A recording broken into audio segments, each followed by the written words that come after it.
তারপর দেখো বন্ধুরা, ওখানে সবাই বাতাসা কুড়োবে বলে হরিণুট হবে, জামাইবউ রজনী বাতাসা ছড়ানো হবে, সেই জন্য সবাই মিলে মাঠে নেমে পড়েছি। দেখো ওখানেও গান বাজনা চলছে আর সবাই বাতাসা কুড়োবে বলে অপেক্ষা করছে, হরিণুট হবে। এবার দেখো হরিণুট শুরু হয়ে গেছে। দেখো ফুল ফুটে যাচ্ছে বাতাসা, সবাই মিলে গামলায় এদিকে ওদিকে করে বাতাসা ছড়াচ্ছে। এই যে জামাইবউ একটা গামলা নিয়ে নিয়েছে, বাতাসা ছড়াচ্ছে দেখো। আর সবাই মিলে আমরা গুঁড়োতে লেগে গেছি, যে যেমনে পারছে কুড়াচ্ছে দেখো বাতাসাগুলো। আমি তো বেশি গুঁড়াতে পারিনি, আমি শুধু এদিকে ওদিকে দেখছি। আর আমার বড় দেখো অনেকগুলোই বাতাসা গুঁড়িয়ে নিয়েছে, আর এদিকে সবাই তো বাতাসা কুড়াচ্ছেই, দেখতেই পাচ্ছ। আমার মা দেখো, আমার মা আর শাশুড়ি মা কতগুলো কাঁড়ি করেছে, এতগুলো বাতাসা কাঁড়ি করে ফেলেছে। এবার দেখো আমার মা আমার শাশুড়ির কচরে তুলে দিচ্ছে, আমার শাশুড়ি মায়ের কচরে তুলে দিচ্ছে, কারণ একটাও আমরা পলিথিন নিয়ে আসিনি। এতগুলো বাতাসা কুড়াবো বুঝতে পারিনি, সেই জন্য অত খেয়ালও নেই। তারপর আমি একটু সেলফি তুলে নিচ্ছি দেখো।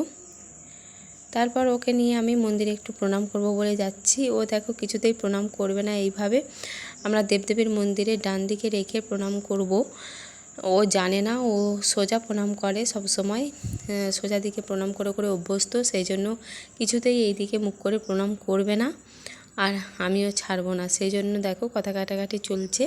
তারপরে শেষমেশ আমি এইভাবে প্রণাম করতে ও এইভাবেই প্রণামটা করে নিল। কিন্তু বলছে সারা জীবন তো আমরা সোজাই মন্দিরে প্রণাম করে এসেছি, তাই না?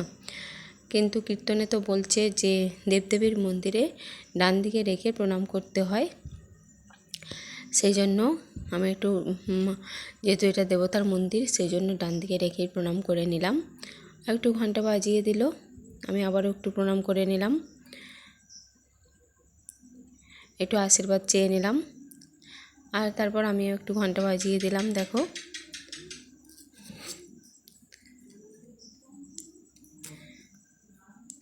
তারপর দুজনে ওখান থেকে নেমে চলে আসলাম, বাবার কাছে আশীর্বাদ চেয়ে নিয়ে চলে আসলাম।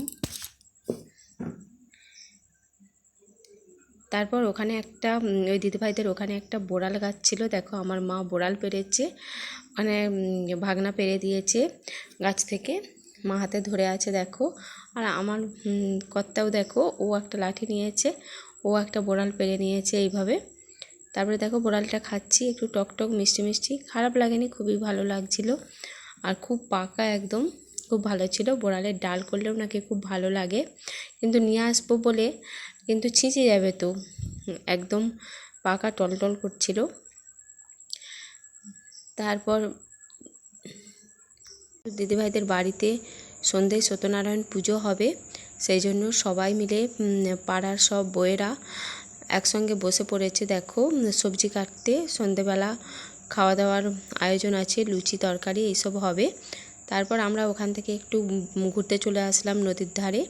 ও বললো চলো একটু বেরিয়ে আসি নদীর ধারে, বলে আবারও একটু নদীর ধারে আমরা ঘুরতে চলে আসলাম। এই নদীর ধারে আগেও ফটো দেখিয়েছি তোমাদের, আগেও ঘুরতে এসেছি। আগে দুবার আমাদের এখানে ঘুরতে আসা হয়ে গেছে, এটা তৃতীয়বার আমরা ঘুরতে আসছি। বিয়ের আগে একবার এসেছিলাম, বিয়ের পরে আবার একদিন এসেছিলাম, আর এই একবার আসছি। এটা নিয়ে 3বার এই নদীর পাড়ে ঘুরতে আসা হয়ে গেল বন্ধুরা। ওখানে দাঁড়িয়ে একটু সেলফি তুলে নিচ্ছি দেখো। আবারও নদীর ধারে একটু দাঁড়ালাম, একটু ঘুরলাম এদিক ওদিক।